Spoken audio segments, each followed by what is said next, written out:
Hi friends, welcome to infinite world of GK. ഇന്ന് നമ്മൾ കാണുന്നത് KSTA കഴിഞ്ഞ ദിവസം നടത്തിയ LSS മോഡൽ എക്സാമിനേഷൻ്റെ EVS അഥവാ പരിസര പഠനത്തിൻ്റെ ക്വസ്റ്റ്യൻ പേപ്പറാണ്. നമുക്ക് ചോദ്യങ്ങൾ നോക്കാം. ലോകമാന്യ എന്നറിയപ്പെടുന്നത് ആരാണ്? സുഭാഷ് ചന്ദ്രബോസ്, ഭഗത് സിംഗ്, ബാലഗംഗാധര തിലക്, വല്ലഭായ് പട്ടേൽ. ആരാണ്? ബാലഗംഗാധര തിലക്. Option C, Balagangadhara Tilak. രണ്ടാമത്തെ ചോദ്യം, തെറ്റായ പ്രസ്താവന ഏതാണ്? തവള ഒരു ഉഭയജീവിയാണ്. ബി, തവള മുട്ടയിടുന്ന ജീവിയാണ്. സി, തവളയുടെ പിൻകാലുകൾക്ക് നീളം കൂടുതലാണ്. ഡി, തവളകൾക്ക് ചെവിക്കുടയുണ്ട്. ഇതിൽ തെറ്റായ പ്രസ്താവന ഏതാണ്? ഓപ്ഷൻ ഡി, തവളകൾക്ക് ചെവിക്കുടയുണ്ട്. അതാണ് തെറ്റായ പ്രസ്താവന.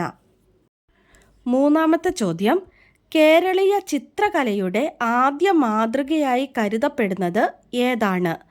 ചുമർ ചിത്രങ്ങൾ, കളമെഴുത്ത്, ജലഛായാചിത്രങ്ങൾ, എണ്ണഛായാചിത്രങ്ങൾ. ഏതാണ്? ചുമർ ചിത്രങ്ങൾ. ഓപ്ഷൻ എ, ചുമർ ചിത്രങ്ങൾ. നാലാമത്തെ ചോദ്യം, ചെടിയുടെ കാണ്ഡമായി മാറുന്ന ഭാഗം ഏതാണ്? ഓപ്ഷൻ എ, ബീജമൂലം, ബി, ബീജശീർഷം, സി, ബീജപത്രം, ഡി, തളിരിലകൾ. കാണ്ഡമായി മാറുന്ന ഭാഗം ബീജശീർഷമാണ്. Option B, ബീജശീർഷം. 5 പ്രസ്താവനകൾ വായിക്കുക. 1, സ്വയം കറങ്ങുന്നു. 2, സൂര്യനെ വലം വയ്ക്കുന്നു. 3, 24 മണിക്കൂർ സമയം.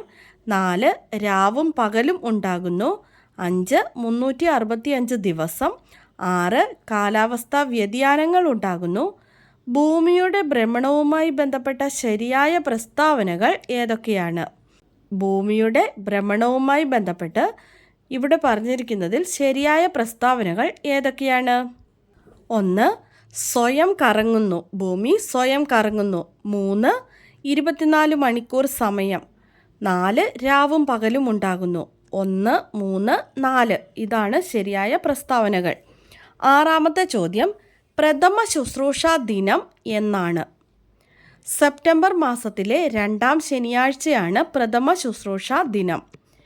ഏഴാമത്തെ ചോദ്യം, ഇന്ത്യൻ തപാൽ ഇൻലൻഡിൻ്റെ വില എത്രയാണ്? 2 രൂപ 50 പൈസ. എട്ടാമത്തെ ചോദ്യം, സൂചനകൾ ഏതു സമരത്തെക്കുറിച്ചാണ്? 1917 നടന്നു. നീലം കൃഷിക്കാരുടെ ദുരിതങ്ങൾ പരിഹരിക്കാൻ ഗാന്ധിജിയുടെ നേതൃത്വം. ഇത് ഏത് സമരത്തെക്കുറിച്ചാണ് പറയുന്നത്? ചമ്പാരൻ സത്യാഗ്രഹം. 9ാമത്തെ ചോദ്യം, തദ്ദേശ സ്വയംഭരണ സ്ഥാപനങ്ങളിലേക്കുള്ള പ്രതിനിധികളെ തിരഞ്ഞെടുക്കുന്നത് ആരാണ്? ജനങ്ങളാണ്. ജനങ്ങൾ. 10ാമത്തെ ചോദ്യം, ഏത് അനുഷ്ഠാന കലാരൂപത്തിൻ്റെ പേരാണ് ദൈവം എന്ന പദത്തിൽ നിന്ന് ഉണ്ടായത്? ഏതാണ്? തെയ്യം. 11ാമത്തെ ചോദ്യം, താഴെ കൊടുത്ത പട്ടിക പൂർത്തിയാക്കാനാണ്.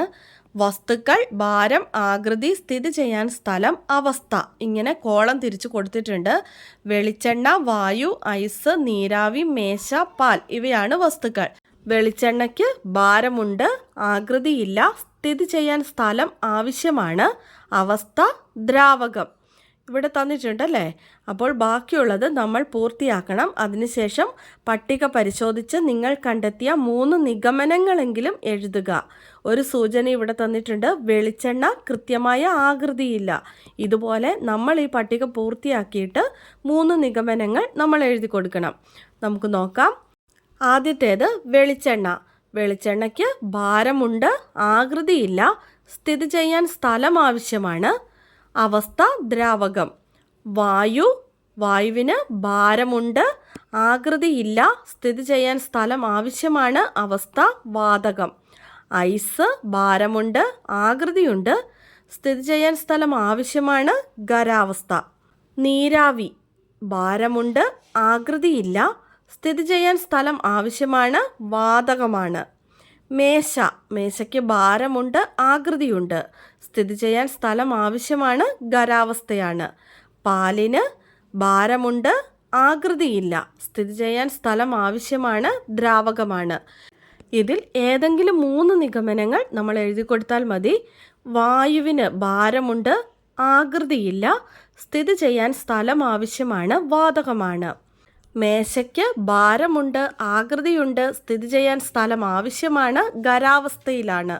പാലിന് ഭാരമുണ്ട്, ആകൃതിയില്ല, സ്ഥിതി ചെയ്യാൻ സ്ഥലം ആവശ്യമാണ്, ദ്രാവകമാണ്.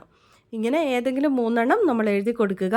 അടുത്ത ചോദ്യം, താഴെ കൊടുത്ത ചിത്രങ്ങൾ നിരീക്ഷിക്കുക. ഇവിടെ സൂര്യൻ, ചന്ദ്രൻ, ഭൂമി, ചന്ദ്രൻ, ഭൂമി, സൂര്യൻ എന്നിങ്ങനെ ചിത്രങ്ങൾ തന്നിട്ടുണ്ട്. ഈ ചിത്രത്തിലുള്ള തെറ്റ് തിരുത്തി വരയ്ക്കാനാണ് നമ്മളോട് പറഞ്ഞിരിക്കുന്നത്. ആദ്യത്തെ ചിത്രത്തിൽ സൂര്യന് ശേഷം ചന്ദ്രനാണ്.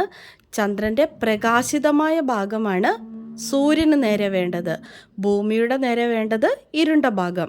അതിനുശേഷം രണ്ടാമത്തെ ചിത്രത്തിൽ സൂര്യനെ ആദ്യം വരയ്ക്കുക, അതിനുശേഷം ഭൂമി, അതിനുശേഷം ചന്ദ്രൻ. ചന്ദ്രൻ്റെ പ്രകാശിത ഭാഗം ഭൂമിക്ക് നേരെയും വരയ്ക്കേണ്ടത്. ഇനി നമ്മൾ വരച്ച ചിത്രങ്ങളെ ആസ്പദമാക്കി അമാവാസിയും പൗർണമിയും എന്തെന്ന് വിശദീകരിക്കാനാണ് പറഞ്ഞിരിക്കുന്നത്. സൂര്യൻ, ചന്ദ്രൻ, ഭൂമി എന്ന സ്ഥാനക്രമത്തിൽ ഇവ നേർരേഖയിൽ വരുമ്പോൾ ഭൂമിക്ക് നേരെ വരുന്ന ഭാഗം ഇരുണ്ടാണ് കാണുന്നത്.